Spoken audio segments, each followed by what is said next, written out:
Corso and Catone. Well, listen, Mark, hold on. When I say, would you have caffeine today? What the hell is that up to then? Presented by Special Sauce Podcast, Studio 42 Design, and Corso Law Group. Now for the real deal New England feel, Corso and Catone. Welcome into Corso and Catone, the real deal New England feel. I'm Corso. Catone is here. Joe is with us in the booth, and you're watching us on YouTube, listening on iHeartRadio, Apple Podcasts. And hey, guess what, guys? Guess what? Hey, what? I'm supposed to say what? Oh, sorry. What? You know, we're going to be welcoming a new audience in a couple of weeks on 790 The Score. You're going to be able to hear us in Providence, Rhode Island. For all you other nut job degenerates that are like us in Rhode Island that want to hear us, you're going to hear us on 790 The Score. So stay tuned, stick around. That's coming up in a couple of weeks. What, the couple of 3 weeks, Joe? Something like that. 4 weeks. No, well, yeah, a couple of weeks. So, pay attention to that and make sure you give us a call on Heated Hotline, 855-313-PATS, 24/7. Leave us a message. Anything's on the table. And we got a couple of backed up ones where we've had so much to talk about. Believe me, we've heard your calls and we're getting it all out. Don't worry. We're getting your message out. But you can also email us in our mailbag, corso.catone@gmail.com. Hey, we got a good one today in Weekly Rewind. We're going to say goodbye to a couple of, I would say legendary guys in New England. Yeah. And we're going to talk a little bit about that, of course, on a sad note. And we're going to go back and rewind and talk about the Dallas Patriots game, another miserable sad note. Yes. Oh. And something in Celtics land that we need to discuss. We're going to get into that. Of course, Catone's comments. You never want to miss that. And then we're going to bring in the Pats Nation, to preview the New Orleans game. The Saints come to town and hopefully a get-right game. And, of course, we're going to get to the betting window in Sunday spread. I did okay last week, so we'll see what happens. At some point, you have to do something. Jesus. I don't know about Pittsburgh and the Giants, but we'll get into that. You had Kansas City and the Giants. You were no better. I had Baltimore. Okay. Is who that I had. Baltimore, the guy, you only won because they ruled Watson out an hour before the game. Gentlemen, how was the week? Hey, man, we're here. We're ready to rock. I mean, we labored through that Dallas game. Oh, good Lord. It was brutal. So, right? So, reluctantly, we might as well get to it and some other things in Weekly Rewind. Let's do it now, Joe.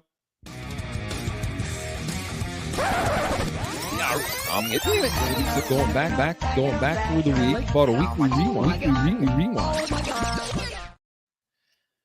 So before we get into that Patriots-Dallas game and some Celtics talk, we have to acknowledge the loss of two New England icons, I think. I mean, Russ Francis, I would qualify him. That was one of my father's favorite players.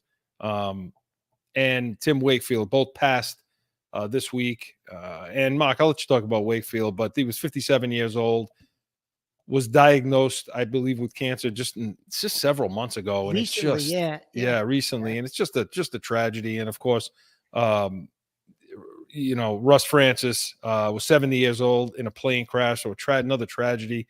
But Mark, talk about Wakefield. So Wakefield, Chris, if you go back to 2004, right? That really was the year that, Red Sox win their first World Series since 1918. And he was he just caught fire in that playoff. And they just gave him the ball and nobody could hit him. He just got hot against the Yankees. They were bringing him. They brought him out of the bullpen in that 7-game series. He just got hot. He got on a streak and he was unhittable and he was just so dependable and people, that's what people remember. And Chris, he was a genuine, like we say all the time, after somebody dies, what a nice guy they were. He was generally a class guy, and anybody who you talk to that knew him just said he was just generally a nice guy, and he's going to be missed. But he was a big contributor to that first one in 2004, and he won't be forgotten for that. Yeah. So Tim Wakefield passes at 57 years old. Obviously, our thoughts and prayers to his family, and Russ Francis, 70 years old.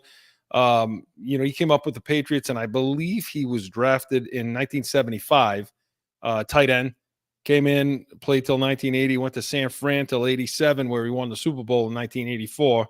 Came back to the Patriots to finish up, and he retired in 89 and was an all-pro, like I say, Super Bowl champ, Patriots all 70s team and 35th anniversary team. And, but it's a similar situation with this guy, too. I mean, I know it was from a different era, so it's not a guy that's on the tip of your tongue a lot, but he was a well-liked guy in the locker room, in every locker room he was in. A real pro. He was always a real professional. He always felt bad in that. And he was I believe he was with the Patriots no, he wasn't in 85, but just a consummate professional, good at his craft, good in the locker room, good teammate, good pro, good in the community. And he continued that throughout his life. I read some things about him the other day. And so another New England guy that did a lot for the community that will be missed as well. So, Russ Francis passing at the age of 70 years old. So our thoughts and prayers to their families, Wakefield and the Francis family. So now, Mark, looking at the week that was, some of this, let's start with the Celtics. I got to start with something positive.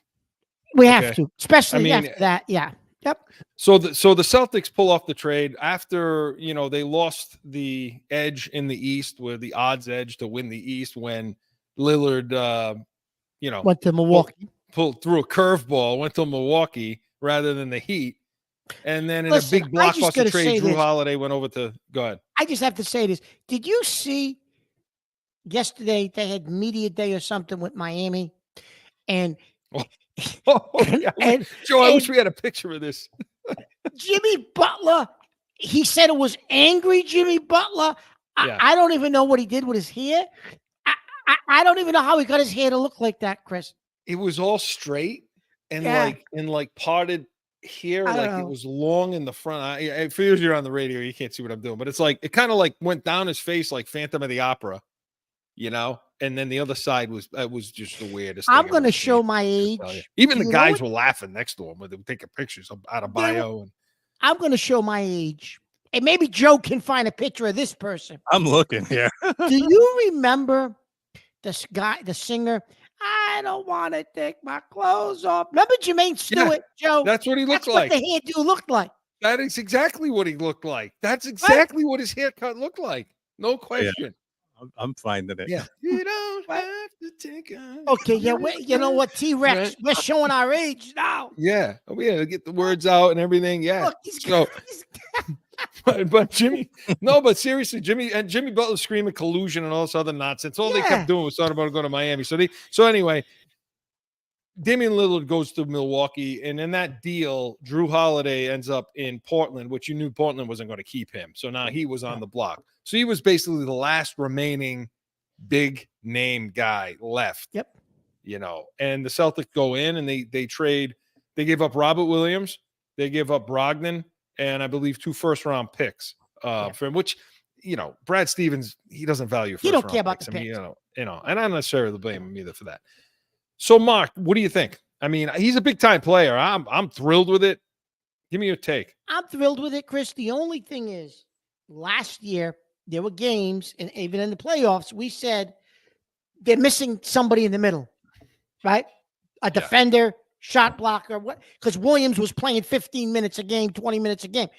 Now you're down even one more guy now. So I know you got Porzingis. We're hoping he's healthy, but Robert Williams healthy, Chris, did give you something. I don't want to dismiss Williams, right? Williams did give you something. I like the trade. I like Holiday. I think he's a stud. I think he's going to give you something, but they may miss Williams. I'll push back a little bit on that. Because I know exactly what you're saying, but one of the reasons I feel like that was an issue was because you were so bad at ball. You were so bad at facilitation. Okay. Because Marcus Smart, Marcus Smart, good defender, good locker room guy, all that stuff. But he's not a point guard. Well, because he doesn't have this hairdo. There it is. There it is. There it is. Look at the haircut. You said we don't have to. Can I say that? Can I sing that song? It's a me singing it. You know. So that's he said that was angry Jimmy Butler. That's what he said. If he had that hairdo during the playoffs, the Celtics would have swept that team. Can you imagine what the He's not Boston intimidating. fans? Can you imagine what the Boston fans would have did to him? He's not intimidating anybody with that hairdo. I don't know what to say. But anyway, so yeah, Mark, listen, I think I get what you're saying, but you can never rely on him anyway.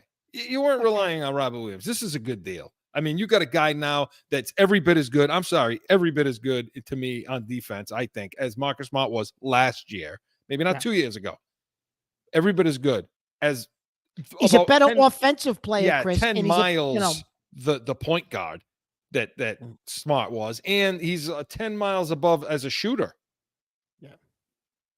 I mean, this and is he's a good finisher, Chris. In a close game, Chris, he's a finisher. He will give you an added dimension in a close game that you haven't had the last couple of seasons. Okay. So you think do you see them now as the prohibitive favorite in the East? And as far as that goes, and also, are they the best team in basketball? Do you think? I think they're the favorites in the East. Because Denver lost some guys. Basketball, huh? Denver lost a few guys. Denver lost a couple of guys. They did. We're going to have to see what they look like because they brought in a couple of guys. But you have to say that Boston on paper, Chris, with Porzingis, Brown, Tatum, Holiday, and don't forget White, right? On paper, I would say they're probably the best team in the NBA on paper. What do you think at this healthy. point? Yeah. If healthy. No, they have to add a few pieces here and They there. do. But, They do. But I think bringing somebody that they can bring off the bench to give them a few minutes like Williams did.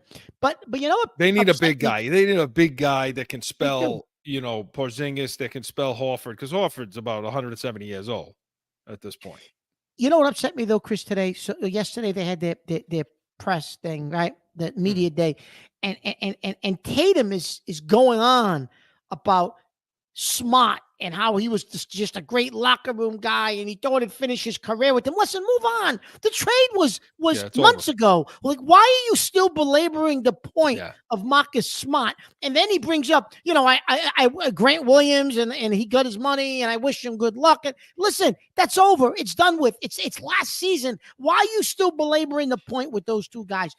I mean, that's what irritates me about Tatum. Well, we'll have to see if he takes a step forward in that leadership role. I do like the fact that he's been hanging out with Paul Pierce, training with Pierce, and Pierce has been just kind of telling him everything about what went on there. That'll be good. I wish he was hanging out with Garnett too, but that's all right. So, it truly is a great title, Joe. Celtics, Patriots, different directions because Chris, it is clearly we got the coach back. directions. Celtics got the coach back. I know you love him. Yeah, but you know what? Cassell is there, and he's got a lot of veteran guys now, which hopefully drown his ass out. Sleepy Joe. So let's hope he is sleeping on the bench and let Cassell take over things. Now, talking about different directions, Mark. Okay. 38-3. Go down to Dallas and what seemed to be a completely wasted trip and wasted, gas or jet fuel to get down there, in my opinion. Okay. This was ugly. There was no good. There was just bad and there was ugly in this game. And let's start with the offense, Mark. Well, offensively, Chris, I guess you got to start with Mac Jones, right? Yeah, you don't really have a choice, do we? So no. Jones, Chris. And I have his numbers if you want them, but you can give them before I start if you want. If you want to give them, go ahead, give them. Well, no, the screen just went dead. Hold on. I'll bring up the numbers. All right, you bring up the numbers. There it is. There it is. His numbers just went dark on me. All right. So, all right. You bring it up. You can bring it up in a few minutes. But Chris, he throws the picks. Okay, he throws the 2 picks. He fumbles. The fumble, Chris. I don't know what he was doing. You got to feel that backside pressure. Who are you outrunning? You're not Lamar Jackson. I don't know what he was doing. The throw across the field on the pick 6. I mean, Chris, they teach you that, and you teach your kids that at 8, 9 years old, 10 years old. You don't throw the ball across the field. He doesn't listen. Maybe Allen or Mahomes maybe could get away with that with their arms. Jones can't get away with that with his arm. I don't know what he was thinking, Chris. So that's usually not him, Chris. He's usually smarter than that. But yeah, because they got a guy like Kelsey fighting to get back to the ball, not like Bourne did. But still, you'd never do it. Yeah. Ever. He got away with it. Two plays before that. But go ahead. He did get away with it 2 plays before that. And Chris, his whole mechanics Sunday, like I know he was rushed. I know they were getting pressure on him, but even before they started to do that, Chris, his feet, how he was moving his feet, what he was doing in the pocket, Chris, he was off balance. He was thrown, but he was just off. It was just I don't know what happened to him, but everything about him, Chris, on Sunday was off. And obviously it showed, in his performance. And you can bring the stats up in a few minutes, right? Yeah, 12 of 21 for 150 yards and 2 interceptions. And a fumble for a touchdown. Well, and a fumble for a touchdown. He right? gave them 14 points. Or gave him 14 points. 12 points. Now, the offensive line, Chris, Michael Owenu, I don't know what he was doing out there. I don't even know why he was on the field. Mac Jones was the ugly. Right? That was bad. Owenu was bad. Right? 3 penalties on like the one drive, I think, didn't he? One drive, right? I mean, come on. I mean, what are you kidding me? So he was awful.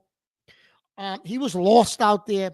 The offensive line in general, Chris, couldn't do it. They couldn't protect him. He was running around back there, happy feet from the second quarter, from like after the first drive, the rest of the game. They couldn't run the ball, Chris. It was, loss after loss after loss. I think Stevenson averaged 2.7 yards Sunday. Yeah, he was. Stevenson was 14 carries for 30 yards. He had no. That was Elliott who averaged 2.7. He averaged 2.1, and they were only at 53 yards rushing off 23 carries. It's just atrocious. They only had like 250 yards total offense. It was just atrocious, Chris. But Stevenson, Chris, is hesitating. He's not hitting the hole. I don't know what he's doing. His vision seems to be off. He's just, it was just a bad performance by him as well. But you know what was really concerning to me, Chris? Couple of things. First of all, on offense, okay, on one of the interceptions, but this happened throughout the game. So the Patriots would line up in a bunch formation, right, with 3 receivers on one side. Okay, sometimes it was 3 tight ends. I'll get into that in a minute. But they'd have 3 receivers, right? And in the bunch formation, Chris, they should be running some sort of a rub route out of that, right? Where if you got 3 guys, 2 of them come off the line together to rub, so the third player can either go underneath, in the middle, over the top. They're creating some kind of separation in space for the third receiver. They lined up, Chris, in a bunch formation, and they spread out off the line and separately. Like, what is that, Chris? It's a defensive coordinator's dream. Is what it is. I mean, right? Look, the bottom line is they played cover 1 against them all day. Single high safety, man underneath. You don't have to do anything else. And Mark, you are dead on, 100% accurate on this. You should be coaching the offense, because when you line up in that bunch formation, and by the way, more times than not, one of the receivers in the bunch was Gilsecki or a tight end. Yep. Okay. Which is also where you getting separation. I mean, they all fanned out, so they're all spread routes, and all the defensive backs have to do is say, okay, I got under, I got over, I got inside, I got out. That's it. First in, first out, first under, done. That's it. You play at levels as defensive backs, and you defend it. Where you have a problem on the defense is when 2 of those guys come off, just as Mark said, rub on the inside to free somebody up, either on an underneath route or an over the top or a slant or whatever it is. Didn't do it. Yeah, Mark, that's a microcosm. There's one example that you people can bring to the water cooler, okay, at work and say, this is why this offense sucks. And that's a schematic issue. That's a Bill O'Brien thing, Mark. And you brought up schematic, Chris. You brought up scheming last week. And here we go. Chris, 3rd and 8. Who puts 3 tight ends on the field in a 3rd and 8 in the NFL? They're not even 12 personnel. They're 13 personnel. Chris, in 2023, who the hell puts 3 tight ends on the field on a 3rd and 8? There's not another team in the league doing it. It's horrible. It's absolutely horrible. And then finally, Chris, You go Kosaki's a joke. Kaseki's soft, okay?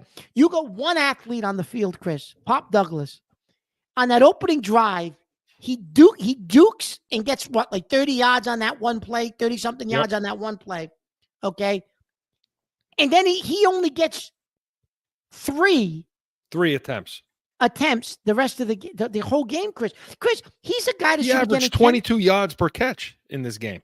Chris, he should be getting 10 to 12 touches a game. You should be doing bubble screens, putting him in motion, putting him in the backfield. They should be using him because you got no other athletes. Like Miami uses Tariq Hill. You need to get this guy as many touches as you possibly can. So that tells you all you need to know about Bill O'Brien's offense, right? I mean, what is he doing? Like, get the guy and then get the guy touches. I mean, are you kidding me? Really? Yeah. Talk about T-Rex, man. Yeah, it's pathetic, Chris. And I could go on and on. I'm going to let you go to the defense. The bottom line is it was bad. It was bad. And Mac Jones played sped up, like you said. And then it looked like, and maybe we'll get to it when I don't know what you have in Catone's comments, but we talk about Mac Jones' body language as it relates to some things because, laughing on the sideline, getting benched, the press conference, ugly, yuck, ick. That's what I have to say to all of that. Defensively, look, it wasn't much better. And I'm sorry, people are going to talk about, they're going to look at the numbers and going to say, well, yeah, they only allowed this. They only allowed 18 points because the offense gave up the other two. They had 18 points of turnovers, blah, blah, blah. Okay? Listen, the bottom line is, first of all, you got outcoached. Severely outcoached. Okay? On both sides of the ball, but especially on their offense to our defense. All right. When Gonzalez goes out, and I get it, you say the injuries. Gonzalez goes out, you lose your best. Now your top four corners are gone, and that is some excuse. You're not going to just discount that like it doesn't mean anything, because there were a couple of plays that he locked down. CD Lamb looked good when he was there, and then as soon as he go up, boom. Here's the example. As soon as he goes out of the game, what do? They went over the top because they put him on Miles Bryant. They didn't bracket him. They didn't do anything to help him. You knew Dak Prescott came out of that break and he saw Miles Bryant sitting up on him. Where do you think the ball was going? Immediately going there. Like you said, that's high school stuff. You got to help him. So you got a coach there. Fine. But they got dominated by their offense, okay? Dominated. At one point, they were up and down the field averaging 7 yards per play, okay? And there was only 1 3 and out. And that was because McCarthy did McCarthy things on that one drive, all right? And they had 3 10-play drives, Mark. 3 10-play drives. So don't talk to me about how good the defense was. And my buddy Bentley, 2 tackles. First of all, you want to justify your slob existence on the field, that sloppy inside linebacker 1994 guy, okay? Then you at least better fill holes and make tackles. Now, if there were some weeks where his tackles are up there, they're high, 8, 10 tackles, 12. 2 tackles, and everybody's giving Devy, all kinds of love because they're saying he played a good game. He had a couple, sack, two tackles for loss, a pass breakup. Like, okay, I guess you can hit water when you fall out of a boat once in a while, right? For him, it's just not good enough there either. And it's the same issues. And now with Judon probably gone for the year and Gonzalez, probably most of it. You're the inside of it is still the issue. Defending the running game is still an issue. They rushed for 124 yards, Mark. They were 4 yards a carry. So that didn't get better. Okay. And then obviously receiving, was he sacked at all? I don't know. Yeah, I mean, I think they had a couple of sacks, the defense. So they had 3 sacks. So that was good. But again, it's not good enough. You're outmatched all over the field on defense. And I'd like to go into deeper, but that's deep enough, man. I mean, I pointed out, I told you some of the plays inside, some of the numbers, and you're watching these guys trying to fill gaps and holes and just getting beat on crossing routes and not trading off on man coverage situations. And the tackling was poor, was atrocious, actually. Wade has no idea what he's doing out there. So I'll give injury some of it, but our offense is so bad that our defense has got to be better, and they're not, Mark. Yeah. No, true. It's true, Chris. Listen, we have some, and it's a personnel issue, Chris. It's a play. Listen, I know we got the guys on defense. I get that. But the issues in the middle of the field, Chris, were never addressed. This has been going on now. This is what, year 2, 3? No, yeah. Where the middle of the field is an issue, and we have not done anything to address the middle of the field, Chris. You haven't replaced Bentley. You haven't gotten somebody that can get sideline to sideline with any type of speed in the middle of the field. We've been talking about this for 3 years. And he comes back with Tavai, year 2 with Tavai. Mac Wilson Sr., is he even still on the team? Where's he? Like you did nothing to bring in guys. When they put Mapu out there, he made a play 3 yards in the backfield because of his speed. But then I didn't see him anymore. But you saw on the other side of the ball. Hey, everybody, that's what a defense looks like. Dallas. That's what middle linebackers, that's what off-ball linebackers should look like. Just like that. So, not good, Mark. And they better pick it up, and we're going to talk about that coming up in the show. But Weekly Rewind was presented by Special Sauce Podcast. What's your special sauce? SpecialSaucePodcast.com. Hey, when we come back, buckle up. Catone's Comments is next. It's the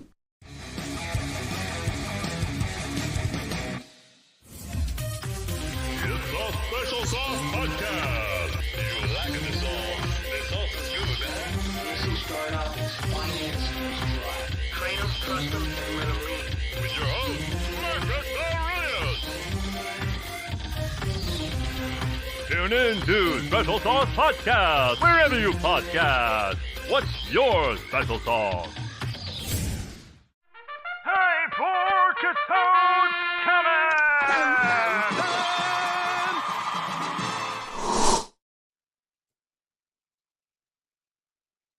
So, listen. Last week we talked about the Patriots a little bit. We talked about Belichick. We talked about O'Brien, but Chris and I have given Mac Jones a pass pretty much, right? We've said, well, does he have the weapons? Does he not have the weapons? Listen, the other part about playing quarterback is, do you have your locker room? Do you have the makeup to be a quarterback? Are you a winner? And yeah, he won at Alabama, but. Alabama Mac, but that wasn't because of him. Christ, I could have went down there and won over there, for Christ's sakes, with the team he had. So, listen, he has a horrific game. He regressed Sunday based off the first few games. Looked awful. Shows up at a press before the press conference, because I do want to get to the press conference. Zappy's getting ready to come into the game. He's banging him on the shoulder. He's smirking. He's laughing. What the hell is that about? Brady would throw his helmet down and be pissed off. You're taking me out of the game? Are you kidding me? Nothing. No, nothing. He seemed to be okay with it. Played like crap. Shows up to the press conference, and he was trying, like, basically just telling you what he thought you wanted to hear. Yep, Mac's got to play better. I got to play better. Like, even talking about himself in the third person at some point during the press conference. Listen, show some emotion. If Brady would have had that type of a performance when he showed up to that press conference, he would have been livid with himself, with the team, with the way they played. Mac Jones shows up and he's telling you what you want to hear. He's not, it's frustrating. He's not the guy. Listen, he's not the guy. Okay. I've given him the benefit of the doubt. I know Chris has. In my personal opinion, even if you give him weapons, I just don't think he's the guy. I don't know where we go from here. I don't know. Does Jones need to go? Does Belichick need to go? If this continues, that's something we can talk about as we move forward. I don't know. I think personally, they both probably need to go. I would start with Belichick if I had to. I know this has been a debate now all week about Belichick, Jones, who goes. Both need to go. But if you forced me to only get rid of one to start, it would probably have to be Belichick. Listen, the offense has either punted or turned the ball over on 71% of their drives, which means that they're last in the NFL. Last. Billy O'Brien is last in the NFL. 71% of the time they have either had to punt or they have turned the ball over. That's mind-blowing to me. Mind-blowing. Okay, everyone blamed Judge and Patricia. Well, what's Billy O'Brien doing? Listen, it's a lack of talent. It's a lack of skilled players. Okay, they don't have any. Okay, and that's on Belichick because he's the one who brings in all the talent. He evaluates. Listen, the game is passing him by. Okay, the college game has changed so much. Belichick isn't able to evaluate a 2023 offensive weapon. It's not the same anymore, Bill. It's not the same, Bill. The tight ends aren't the same anymore, Bill. You've had to dip into free agency over and over to try to bring in tight ends because you can't draft them anymore. Because what you think a tight end is doesn't exist anymore in college football, Bill. They don't exist. Watch the goddamn game. They don't exist. Okay? And then Kraft is another one. The Patriots, since 2014, a 31st in real cash spending, not salary cap, real money, 31st in the league.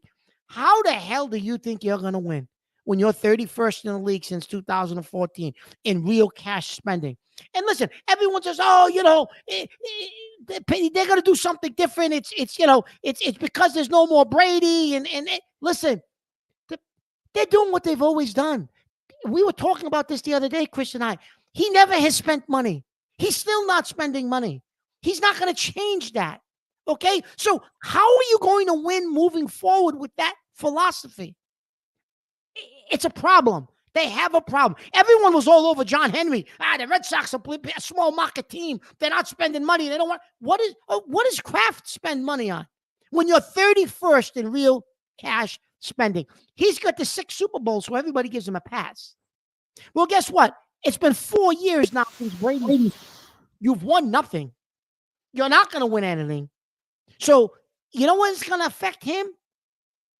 When Kansas City comes to down in December and nobody's in the stadium, because that's what I hope happens, because you've got 4 wins at that point and nobody cares and nobody shows up. Maybe then something will change. Maybe. But it's just horrendous. It is horrendous. I'm sick of Belichick with his old school ways. Okay, Butte doesn't toe tap the first week against Philadelphia. Okay, the kid didn't toe tap. He's a rookie. I get it. Did that cost you the game? Maybe. Okay, fine. But the kid was open all over the field that day. Jones doesn't get him the ball. Chris and I were there. We watched it. Okay, doesn't get him the ball. And now because Devontae Parker is back, this kid's never going to see the field again. Right, because Devontae Parker's so damn good. He gets about as much separation as me. And I'm on nitroglycerin and 15 other pills a day. For Christ's sakes, Devontae Parker. Are you kidding me? Really? And then you extended him. You want to talk about fireable offenses? You're actually extending Devontae Parker. He's a stiff. Juju Smith-Schuster is a stiff. It's time to blow this up and start over. But I don't think Mr. Kraft's going to do it. So you got a major problem, Chris. I don't know how you move forward or what needs to be done, but we got a problem. Houston, we got a problem. And it's a big problem.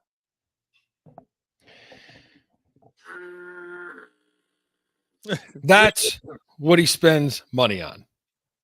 Oh, you want lighthouses. Lighthouses and bells and crap like that. Okay? Which instead of a bell, they should have that. Yeah. That foghorn thing. They should have this. Right.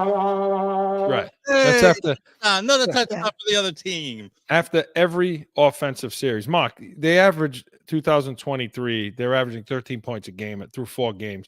Last year through 4 games. Last year with Bozo 1 and Bozo 2, okay? They had 18.5 points a game. Everything's higher except for the red zone. Yeah. Okay.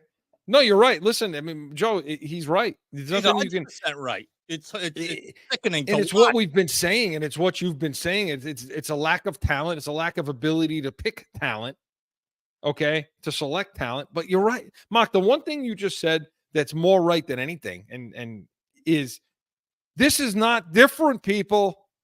There is no difference between right now and what they've done for 20 years. This is what they do.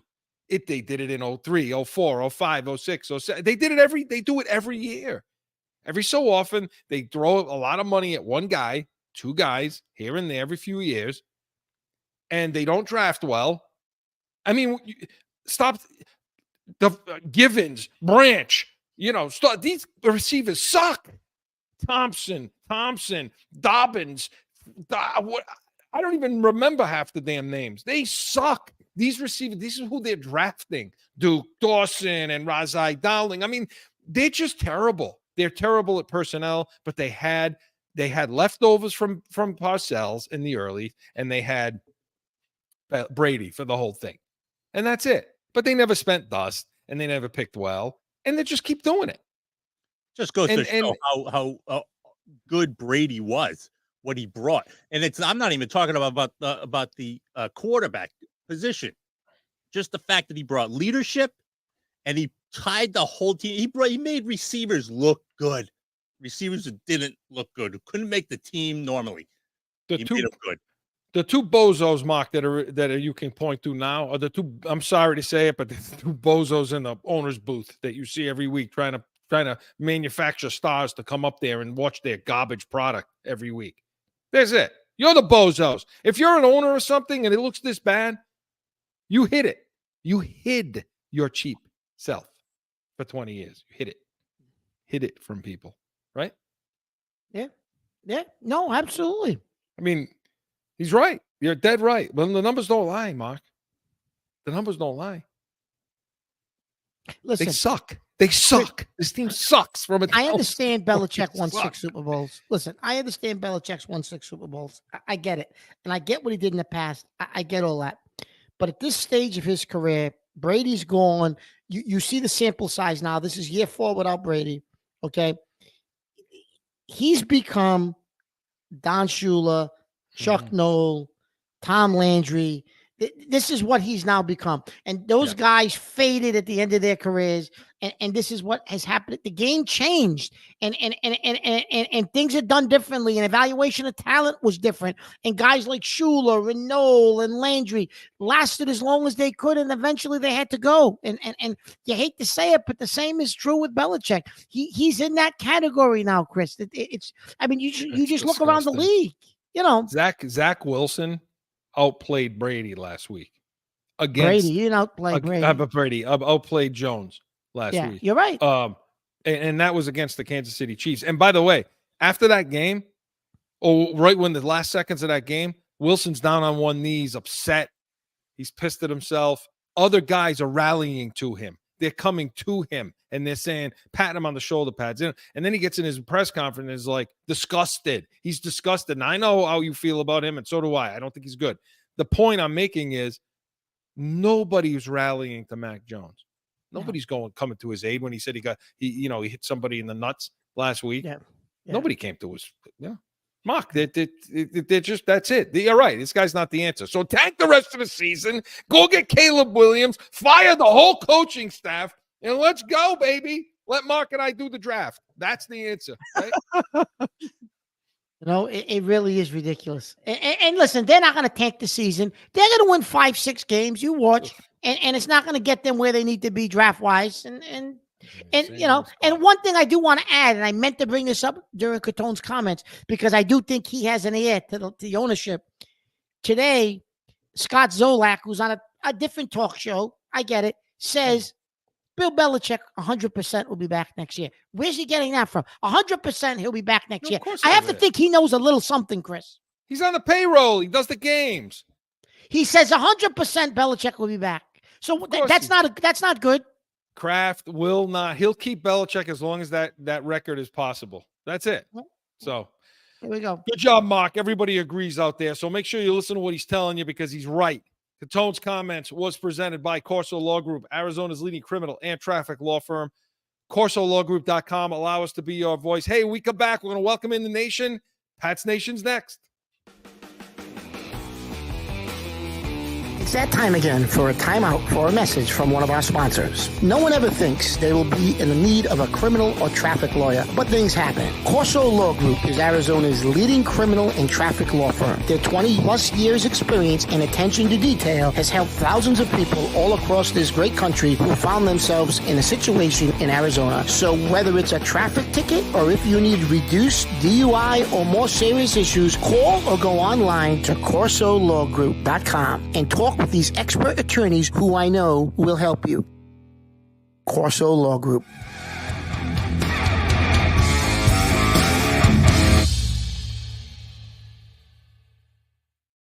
Back in with more Corso and the press conference, Mark. I can't get past it. I got to do better. I got to put this one behind me. Got to put it behind me. Got to throw it out. Got to figure it out. See, all the words that you just said, there's one that keeps coming in there. I. Yeah. That's the whole problem with the Patriots. It's all about different players in this ball club. There's not the Patriots. That's what the problem is. They're not the Patriots as a team. Well, the Patriots as a team are going to be welcoming in the New Orleans Saints 1 p.m. Eastern on this Sunday. Yes, they have to play another game, and yes, it's coming up this Sunday. So the agony continues. So, Mark, breaking down this game a little bit, is this a get-right game on offense? What do you think?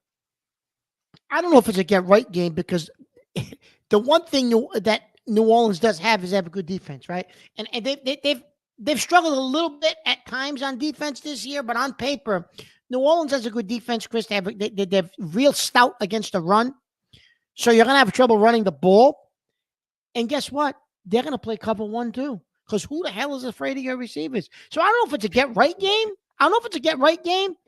But I do think there's things you got to improve on. Obviously, the offensive line's got to play better. Mac Jones has got to play better. You're going to at least attempt to run the ball. And, Chris, you're going to listen, why? I don't understand. Go up tempo, Chris. Maybe they'll help your offensive line. I've been screaming this for 4 weeks, Chris. There's no tempo. Run some tempo. It'll help your offensive line. You were screaming that during the game the other day. I mean, is O'Brien that much of a dinosaur? It's just yes. Yeah, he is. You want to run 12? Listen, you give him some of a pass, Mark, by saying, well, you only had so much to work with. Yeah, okay. So, but not that much. Not with what you see going on with bunch formation. So what do they do? So bunch formation, Chris, that's on the coaching staff, right? Would you not say that?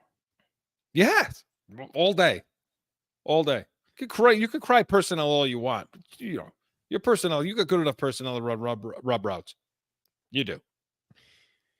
So, Chris, I think they're going to have to listen to win the offensively. Chris, they're going to have to try to run the ball, even if you're not gaining yards. You're going to have to try to run the ball, but also in the running game, Chris, diversify yourself a little bit. Why can't you run some bubbles or some cross, like they used to run that, when they used to have Cordell Patterson, as a receiver, run him across the back of the quarterback, hand the ball off to Pop Douglas, do some different things. You're talking about those orbit motions behind. Yeah. Where's Ty Montgomery, Chris? He's returning kickoffs, right? Yeah. Why aren't you putting him in the backfield? He's at least got some speed. Run some, throw the ball to him out of the backfield. Forget Stevenson and forget Ezekiel Elliott. That you got to mix things up, Chris. That experiment's not working on second and third down. Bring in Ty Montgomery. Let him run some routes. Do something. Shake it up, Chris. They got to do things differently. They got to get Douglas involved. He needs 10, 12 touches. Activate Butte. He's got to be let the kid make the kid active this week, Chris. Worse. Give the kid a chance. You can't do it. You're going to do worse than what you got. What is Juju Smith-Schuster giving you? Could you please tell me? I'm so sick. Well, because I'm so tired of it. I'm sick and tired of you can't own it. You can't realize I screwed up. I should have signed Myers and I didn't. So just gonna keep running this guy out there. Parker, just gonna keep running this dude out there. And yeah, you know what? Mac Jones threw across his body last week twice, and he shouldn't have. Absolutely not. Cardinal sin. But I saw more than one guy last week not hustling back, not fighting for balls. Gesicki down the sideline, just kind of run out of bounds. Like nobody's that throw to the back of the end zone to Gesicki. There should have been a better play on that by him. Yeah. It's just he's lost. Chris, here's the thing that bothered me. The score didn't. Okay, you lost 38-3. That didn't bother me. You know what bothered me, Chris? What you just mentioned. The effort bothered me. The fact that they didn't look like they were prepared on offense bothered me. The fact that they had no answer. They looked clueless. The coaching staff looked clueless, Chris. That bothered me. So taking that last week and putting that into this week, I don't feel confident in offense, Chris. It's not going to be an offensive explosion. The offense is going to have to run the ball. They're going to have to get other guys involved. They're going to have to do things differently, Chris. They're going to have to throw the ball, play action on first down. They're going to have to do some things different this week on offense, Chris. And I still think it's going to be a close game, but they have to do something different on offense because New Orleans has a good defense, Chris. They're going to play cover one against you. They're going to line up. They're going to smash you in the face because nobody fears your receivers, Chris. Nobody. So your ultimate key to victory is? My ultimate key to victory, Chris, is scheme.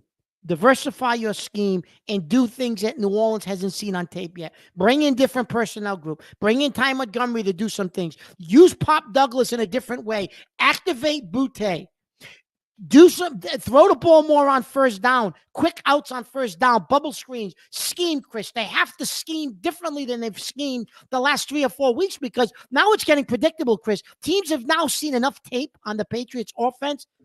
That's why Dallas did what they did because now you can see tape of what this team does. And what do, Chris? They got nothing.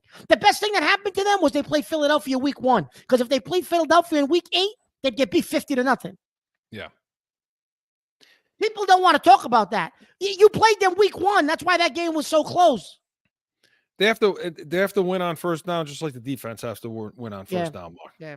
And so flipping to that side of the ball, I got through telling you about the last game that I feel like, they're fool's gold, this defense. Okay. So coming into this week now, for the defense, it's a get-right game. Now, you're not going to have your top. Now, let me say it again out there because this is a definite factor. You don't have your best defensive player, and you don't have your top 4 corners. 1, 2, 3, 4. That's unheard of. So, I mean, you take the top 4 corners off any team in the league, you're going to have a huge problem. Okay? Teams are going to be able to throw the ball against you. Wade stinks. Bryant really stinks. And some of the other guys they had parading out there. So, and by the way, special teams, they got pretty schooled last week too on special teams. That fake. What, you're selling out to block an extra point? What, are you kidding me? Yeah. Didn't see that for as much love as I give Cam. You can't do things like that. So defensively though, Mark, yeah, look, Kamara is the guy over there. He's back. He's playing. And once again, he's a guy you're going to have to stop. I sound like a broken record, okay? But the defense, the middle of this defense is going to have to play well against the running game for the Saints because they don't want to put it in their quarterback's hands. Is it going to be Carr? I don't know if it's going to be Carr. If it's not Carr, it's Taysom Hill. And it's who knows? Winston. So, Chris, their offense may be worse than ours. That's your only salvation. So, they got Michael Thomas. Listen, they're going to try to run the ball down our throat. That's it. And if you can't figure out how to play with a lead, you're going to have to stop their run because if you don't play with a lead and they get the lead, they will run the ball down our throat. And once again, you got to win on third down. You got to create third and long situations and make those quarterbacks beat you because they will screw up. Dak Prescott would have screwed up. There was no reason for him to not. There was nothing else he needed to do. So because they jumped out on it so quickly. They'll have to contain some of the mobility on the quarterback spot over there this week, and you're going to have an issue with Judon out. But I think, Mark, to your point this week, I think you're going to see Keion White come on the field, and I think you're going to see some fireworks out of this guy because I think I do too. So You got to get Tavai and Bentley off the damn field. You got to get your pass rushers on there, which means you got to win on first down. I don't care how great of a game Tavai had. He's lost out there in coverage. He blocked one pass. He got lucky with it, okay? Does he come forward sometimes? Well, a little bit, yeah. But the two of them together in the middle of the field is like quicksand, okay? So win on third down. That's my key to the game. You win on first down, Win on first down. Create long yardage situations, make them have to throw the ball, try to contain Kamara, just like it was last week for me. Let's see if they can do it. Let's see if they can do it. I don't know if they can. I agree, Chris, because offensively, you're not playing a juggernaut, right? You're playing a team that averages maybe a little bit more than you're averaging. They're only averaging about 15, 16 points a game. So you should be able to dictate long yardage situations, even without your four corners, because their quarterbacks aren't good. So, let's see. Well, and so, I mean, we're going to get to Sunday spread, but let's do our Patriot pick right now. And I'll give you the line in 1 second. It is 1.5. So the Patriots are only favored just for the record, 1.5.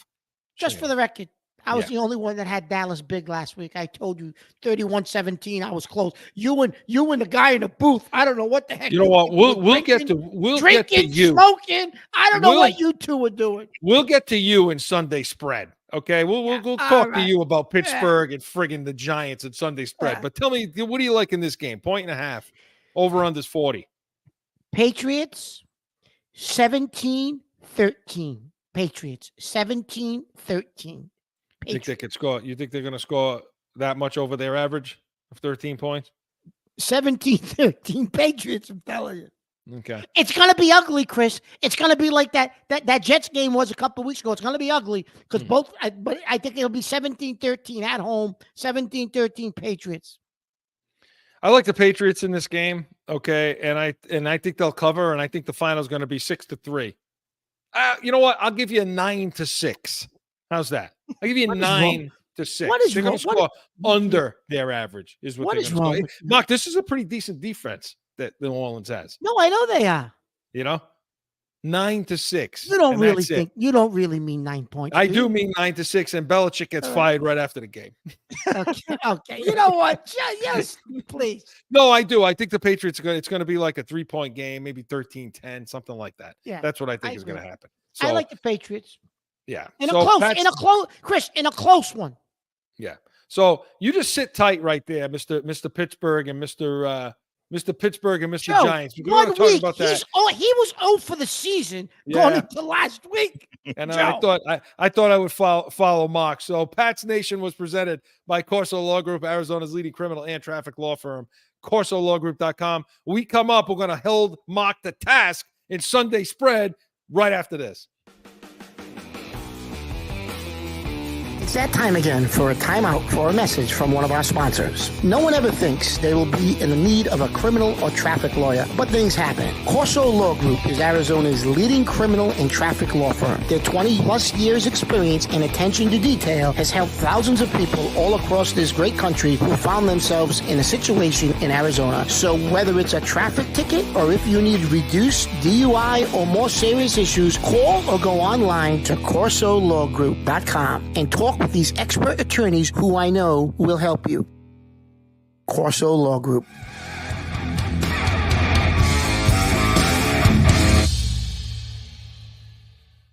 Back in with more Corso and Catone, the real deal New England feel. Okay, let's step up to the sports book.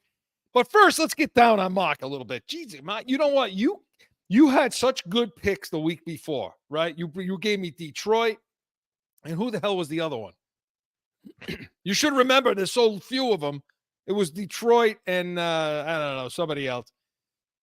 And now you follow that up with Pittsburgh. I'll tell you something. I'm watching that damn Pittsburgh game.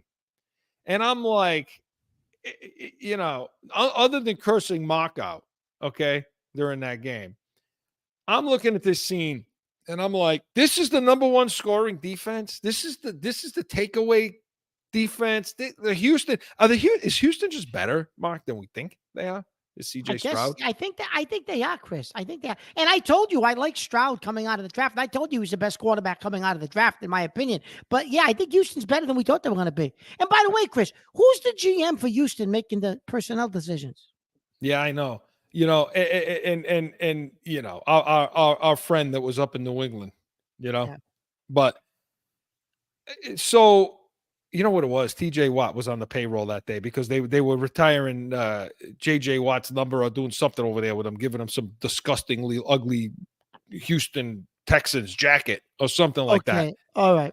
So TJ Watt didn't show up in that game because he was helping his brother out over there. Wanted to make it a nice day. All right.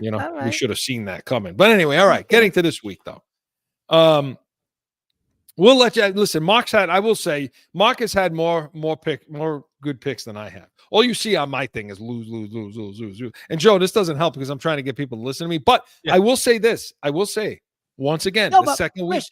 Your bets, your prop bets, what you've been telling everybody to do is where you made money this week. This week, I was all involved in the San Fran game. And I told you last week I would be. Purdy to throw so many yards, them to win the game, Christian McCaffrey, who went off. You're sticking some of these prop bets where it's a lopsided. You knew Arizona was going to get the crap kicked out of them going in there after beating Dallas. Come on. So you stay in those prop bets and you stay in game. I did really well in game. Once I realized that Pittsburgh sucks and Mock's picks was junk, then I started betting the other way in that Houston game, and that's how I came back. So stick in the game, in games. Mark, what do you like this week? Well, you might think I'm a little crazy. Yo. Hey, that ship has sailed. Please. All right. Listen to him in the booth. That New Year's resolution was killed the day after on January 2nd. Listen, I absolutely love. They're gonna beat the doors off of the New York Giants. I know they're giving 11 points. Miami is gonna get healthy and they're gonna get back real quick at home. They're gonna destroy the New York Giants. Destroy them. You're so mad at the Giants, aren't you? No. I'm not mad at the Giants. I'm just looking at how Miami played against Buffalo. Yeah. They're coming home. They scored a lot of points still against Buffalo. They did, but Chris, I watched the Giants last night. We're upset as the Patriot fans. Imagine being a New York Giant fan. That quarterback is clueless. That team's awful. They're a mess. That team's an absolute mess. And by the way, next week, in Catone's comments, I'm going to talk about the Bill Belichick coaching tree because I didn't get into that this week. That's another disgrace. But anyway, Miami, big, and I'm going to go with your team this week. Redskins are going to pound Chicago at Washington. That's my number one this week. That's my ace in the hole too. I'm with you, Mark, on that. I'm with you. I like the Redskins this week. They seem to be that every other week team. I think Chicago's junk. I think they're just absolutely junk team. And I don't think they want to win anymore. I think they're ready to move on from field. No, I think last week finished them off, Chris. Yeah, they're in the Caleb Williams sweepstakes. They want to swap jerseys with the Patriots. Yeah, exactly. So Washington, I agree. 6 points they're giving up. I think they cover. And then for me, Jacksonville, Buffalo. Buffalo is going to do. I don't. How is this 5.5? I looked at that game too, Chris. And that actually, if I was going to pick a third game, that would be my third game. I don't know how it's 5.5. What is it about Jacksonville? Everybody, what is it about Jacksonville stinks? Well, because they beat on Atlanta in London. I think they may have been watching the Toy Story game instead of that London one. They were watching in Andy's room. All that stuff they're doing. What? They want. They played the game in Andy's room. That's what they did. They did the Toy Story while that game was going on. It was live in his room, basically, with all the toys. And it was like the same action. It was pretty cool, actually. It was interesting. But what else are we going to talk about? The Patriots keep losing. Well, what else can we talk about? Toy What else is there? Andy's room. Yeah. So, yeah, I like Buffalo. And if you want, throw Indy in there a little bit. Tennessee at Indy. I like Indy. I do in this game. I really like Indy. I wanted to bet Cincinnati, giving up 3 against Arizona, but I can't go near Cincinnati anymore. Stay away from them. Stay away. The junk. And by the way, just really quick before we go, Celtics are now tied with the Bucks at plus 380 to win the East. Okay. I'm sorry, NBA champs. to win the whole NBA thing. champs. Okay. It's Boston, Milwaukee, and then Denver comes in third at plus 550. So they're neck and neck. So take all those pearls of wisdom, take it up to the sports book, and let's make some money in game. You can make money doing that. So Corso and Catone was presented by Corso Law Group, CorsoLawGroup.com. Hey, listen, get on, watch. Everything's up for you to listen, subscribe, like Joe's showing on the screen. Click that button, subscribe below, and come back next week, 7 p.m. Eastern. We'll recap the New Orleans games. Hey, talk about Pats Nation, bring in a preview of the Raiders game. Our trip out to Vegas, we should be going, Mark. Catone's comments, Sunday spread, anything you bring, we'll be ready for it. We are Corso and Catone, the real deal, New England feel. See you next Saturday. Find Corso and Catone on iHeartRadio, iTunes, or wherever you podcast. And subscribe to the YouTube channel, Corso and Catone, and catch the chaos at 7 p.m. on Saturday.